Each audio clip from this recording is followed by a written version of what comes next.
Ah, je sais qu'il y en a certains qui attendent après cette vidéo, donc bonjour et bienvenue au niveau de la chaîne. Voilà, donc si tu ne me connais pas, moi c'est Émeric.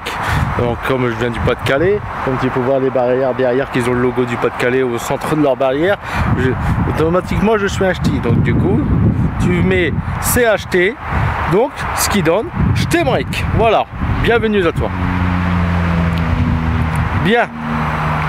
Il y en a aussi beaucoup qui attendaient de savoir quel était le nouvel événement, le nouveau véhicule que j'ai acheté, et beaucoup ont été surpris parce que c'est une marque auquel j'ai dit que j'aimais pas parce que en gros c'était un véhicule bâtard. Voilà, et effectivement c'est bien un véhicule bâtard. Donc derrière moi se trouve un Ford Focus TDCi 1,6 litre. Voilà, donc le TDCi tu peux le remplacer par HDI. Et HDI appartient à qui? À Peugeot et à Citroën. Donc c'est pour ça que j'aimais pas Ford, parce que Ford est une marque bâtard. Ford ont leur propre moteur, leur propre gamme, mais non, le Ford Europe possède des moteurs Peugeot Citroën. Voilà. Par contre, c'est les Ford après 2000. Avant 2000, c'est des Ford avec des moteurs Ford qu'il y a dedans. Donc les Ford UIK. Voilà. GB, UIK, c'est la même chose. Voilà. Après, si tu veux une vraie Ford, bah, il faut que tu la prends avec volant à droite, ou alors tu la ou alors une voiture qui vient de la Grande-Bretagne, reconvertie volant à gauche, qui est tout à fait trouvable et légal, et avec du coup dedans tu auras un moteur Zetec. Il y a forte chance, un moteur Ford. Voilà.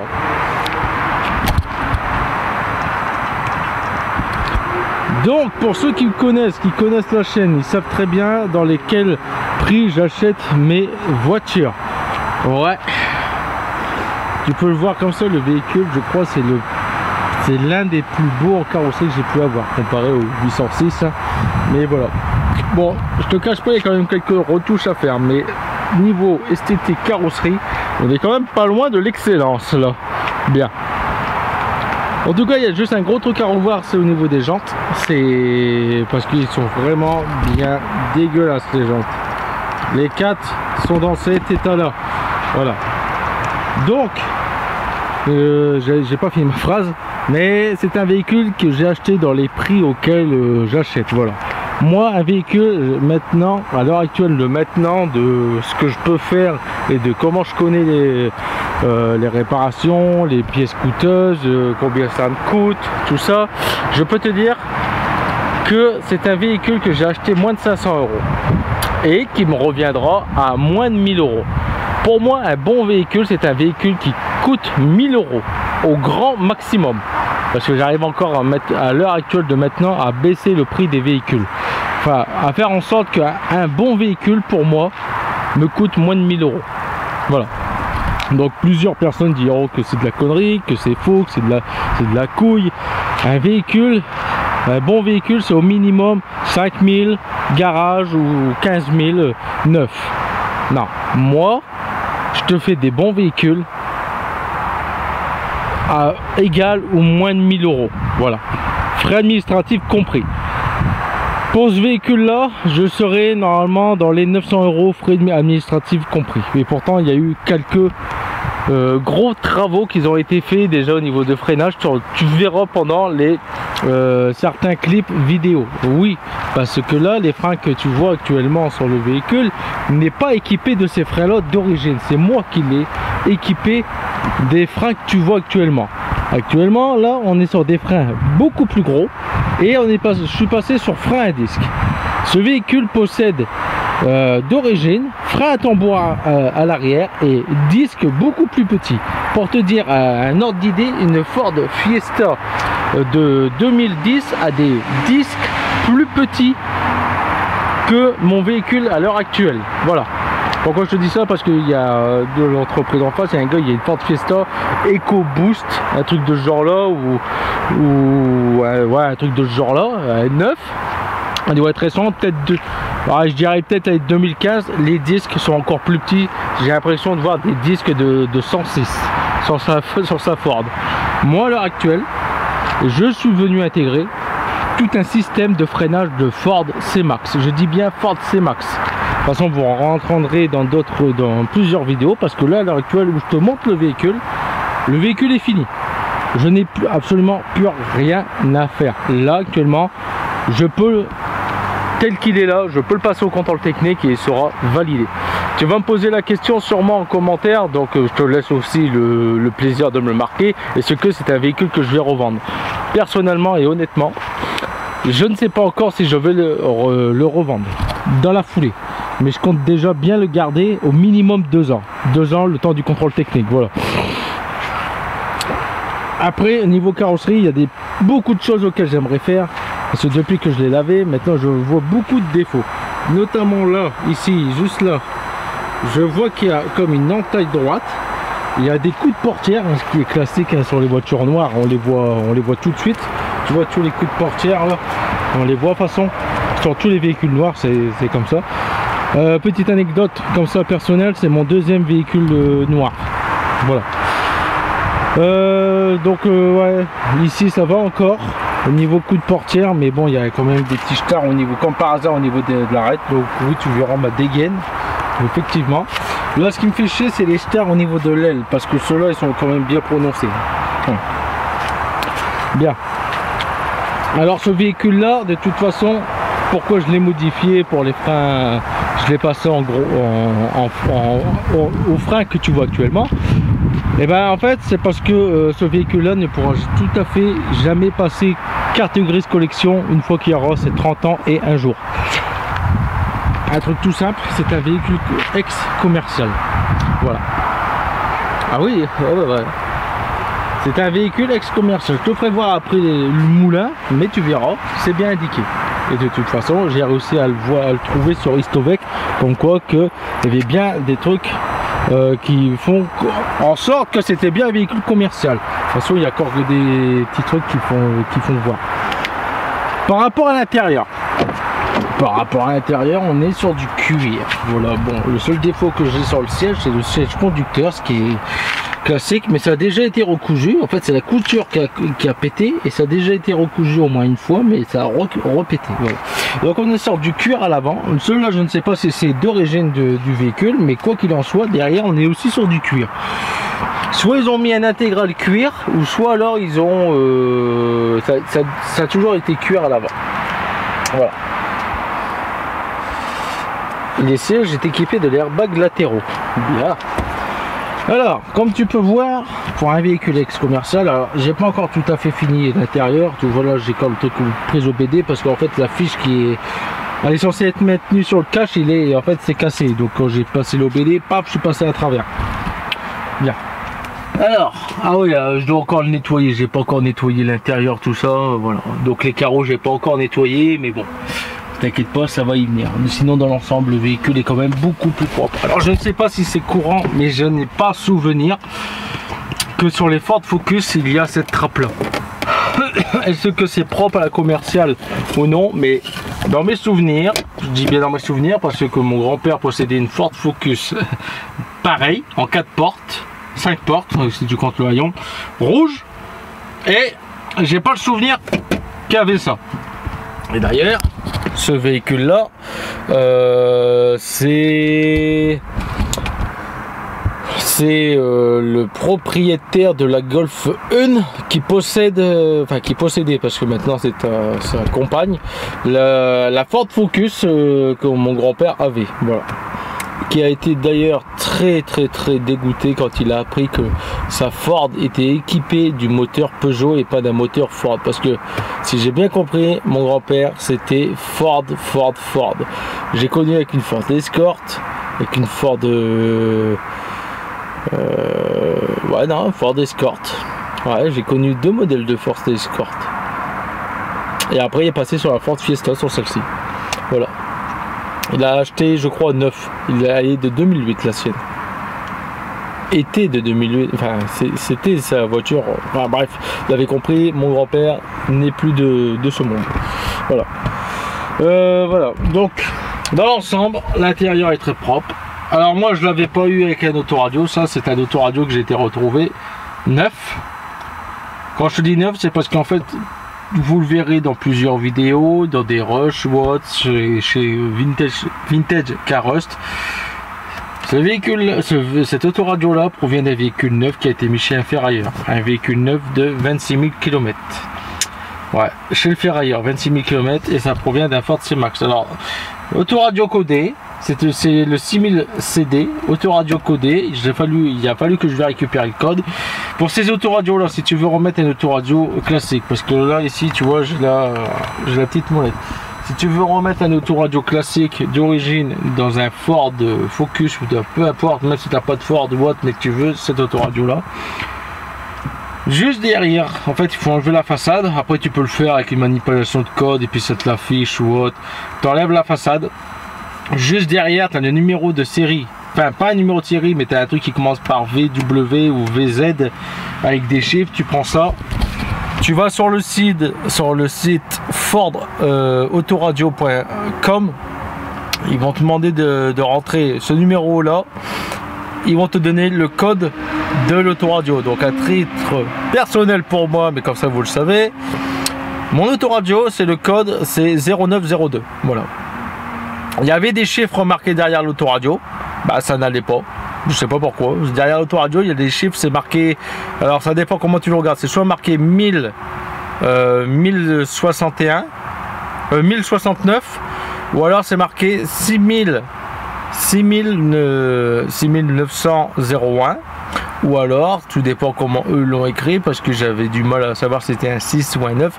Ça serait pas 1069, parce que ouais, il y a aussi une virgule sur un des zéros. J'ai pas trop compris. Enfin bref, quoi qu'il en soit, c'est pas le bon code. Mon code c'est 0902.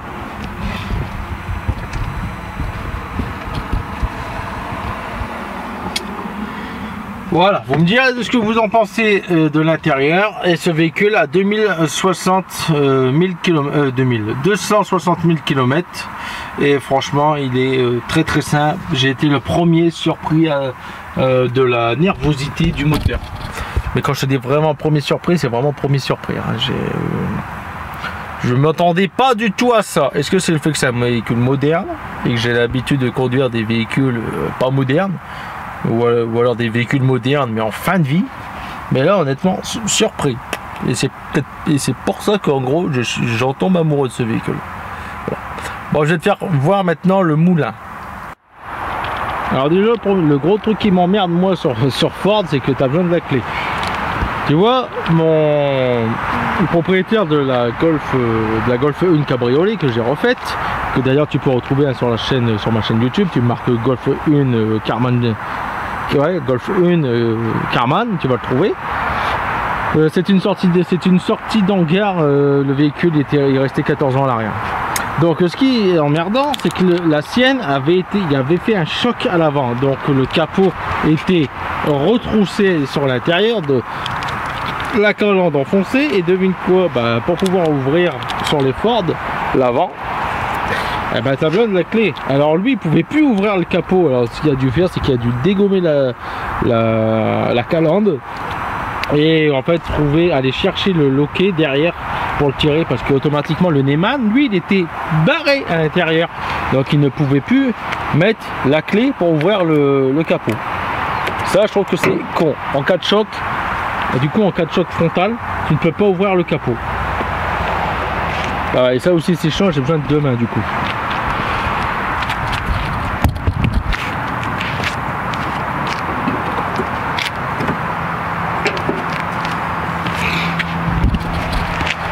Alors un connaisseur de la marque aura déjà vu comme quoi qu'il manquait en fait les sous-bassements plastiques protègent tout moteur. Je les ai, parce que là je viens tout juste de finir le véhicule en fait.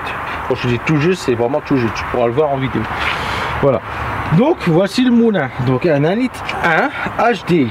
Voilà, moi je l'appellerai le 1 litre 1 HDI et pas TDCI. Donc dans les prochaines vidéos tu entendras le 1 litre 1 HDI. Voilà, parce que c'est un 1 litre 1 HDI, c'est exactement le même qu'il y a sur la 206 Plus, la 207, la 308, la 208 aussi.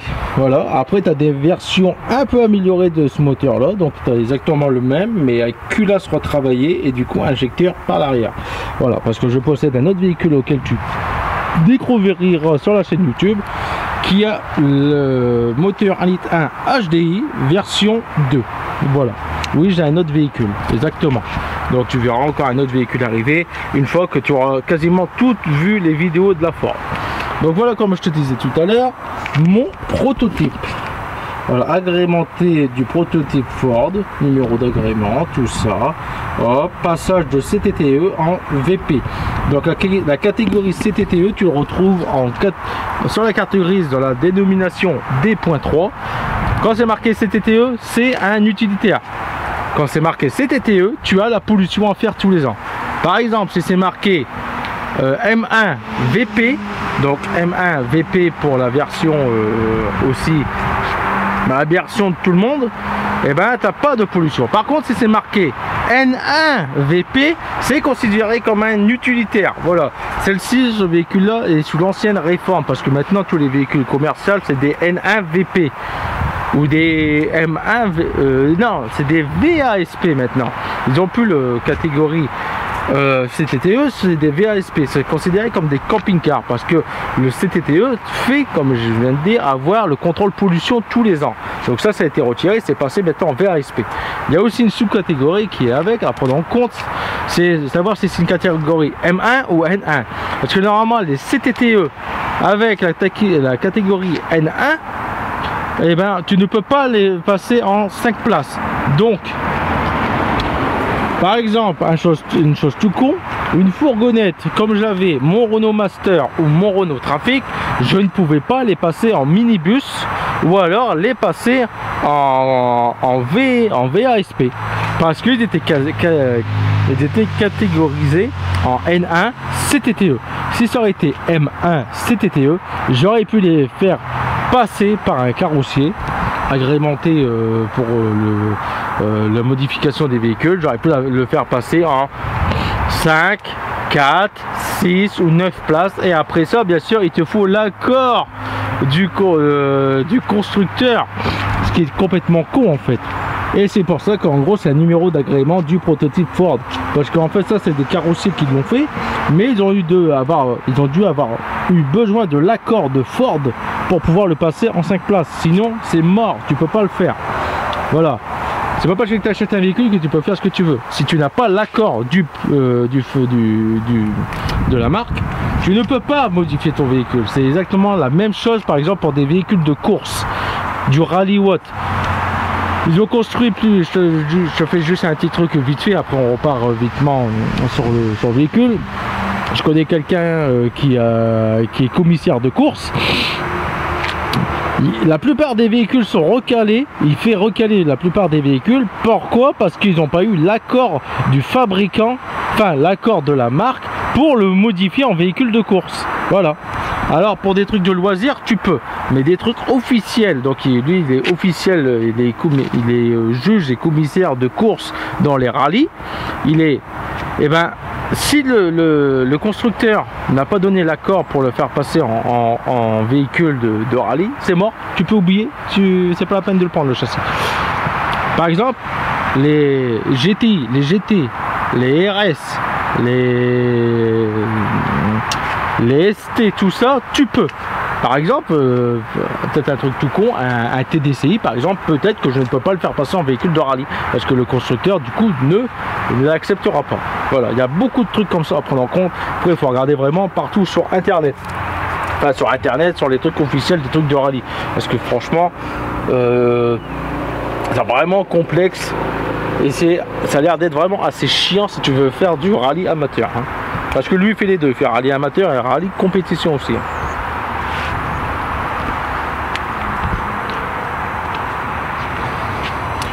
Par rapport à ces pièces là, le seul truc qui me manque c'est uniquement le cache moteur que j'ai au dessus. Si je le trouve un jour, pourquoi pas je le mettrai, mais honnêtement j'en ai strictement rien à foutre.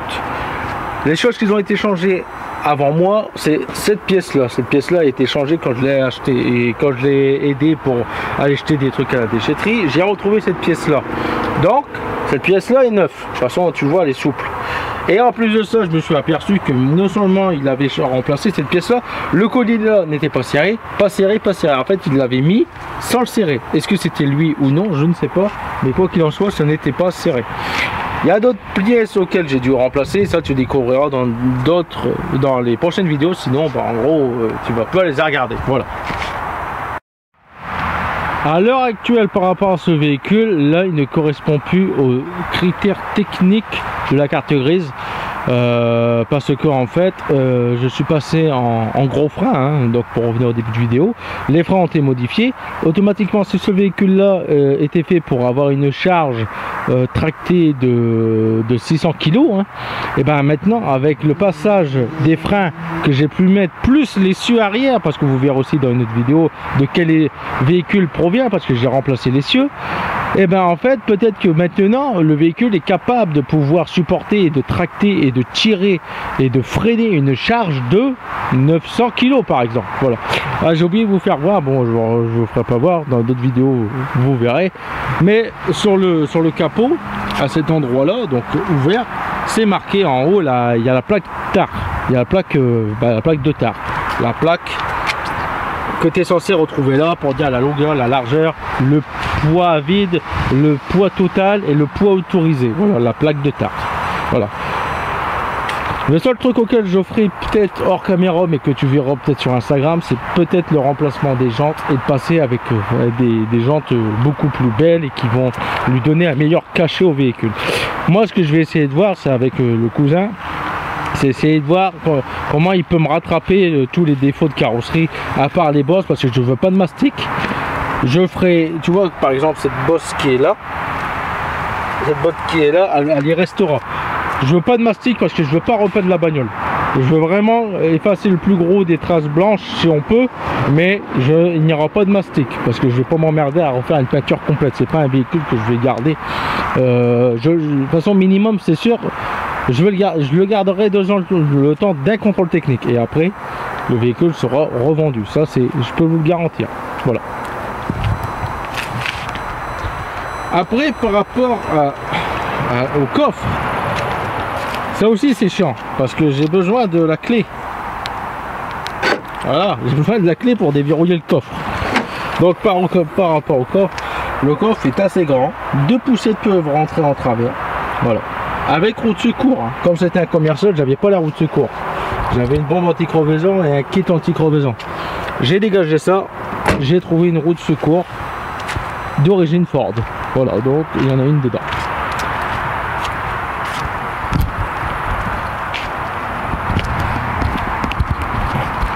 Bon, sur ce, t'es libre d'écrire en commentaire ce que tu veux. Les plus intelligents me diront que 1 et 1 ne font pas 3. Voilà. Ceux qui comprennent comprendront. Les autres à méditer. Parce que 1 et 1 font aussi 4. Et ainsi de suite. Voilà. Ça, c'est une petite énigme. Là, les plus intelligents pourront répondre, mais auront sûrement faux. Et seuls les moins intelligents, j'ai envie de te dire, auront peut-être compris. Ce qui est paradoxal, ce qui fait que du coup, bah, tu es sûrement plus intelligent que certains. Voilà. Ah, parce que je dis juste ça, je dis rien, mais j'ai certains commentaires, tu vois que le bonhomme est beaucoup plus intelligent que moi par rapport au Fiat. Voilà. Donc, vous êtes libre d'écrire ce que vous voulez en commentaire. Si vous n'aimez pas cette voiture, bah, vous n'aimez pas cette voiture, tu es libre de le dire. Mais quoi qu'il en soit, moi, quand je l'ai racheté à un collègue de boulot, j'ai oublié de vous dire. Je l'ai racheté à un collègue de boulot parce qu'il s'en est racheté une autre et qu'il y avait trop de travaux pour lui, qui estimait pour lui à faire dessus. Mais de où je l'ai acheté, enfin de où je l'ai pris à chez moi, parfaitement moteur, j'étais agréablement surpris. Un bijou, le véhicule, à part les 4 roulements morts. Ça, j'étais, putain, 4 roulements de roues morts. Mais l'horreur que c'était. Mais par contre, la nervosité du moteur, je peux te dire que ça a l'eau. Bon, moi, ce que je vais faire, c'est roder les freins et je lui passerai un contrôle technique. Et puis, bah, on se reverra sur Instagram et sur les prochaines vidéos. Donc, pour ceux qui ont Instagram, n'hésitez pas à aller vous abonner à mon compte Instagram parce que je vais commencer à être un peu plus présent sur Instagram que sur YouTube.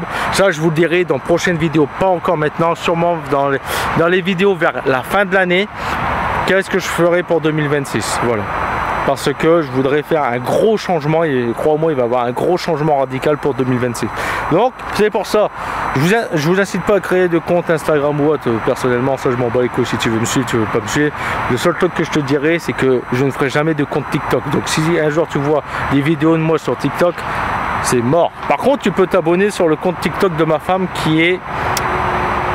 Je l'écris ici parce que comme j'ai pas TikTok, j'en sais rien. Mais peut-être que tu verras peut-être une apparition comme si... Mais ça n'a rien à voir avec la bagnole. C'est juste pour elle la booster un peu parce que... Elle en a marre aussi un peu de stagner. C'est juste des animaux sur son compte. Mais pourquoi pas, ça pourrait être intéressant pour toi.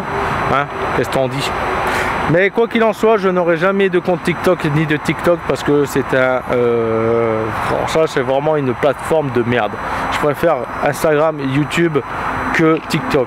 TikTok, ça devrait même être banni. De toute façon, j'ai déjà dit un femme. Ça devrait être banni. TikTok. Bon. Tu me laisses en commentaire ce que tu en penses de ce véhicule là et on se revoit à la prochaine. Allez, n'oublie pas, les prochaines vidéos c'est que du Ford. Une fois que le Ford est fini, je te représente un autre véhicule que je suis encore actuellement dessus et je te dis pour la fin de l'année ce qui se passera pour 2026. Pour les nouveaux arrivants, merci de vous abonner et on se voit dans la prochaine vidéo. Allez, à la prochaine.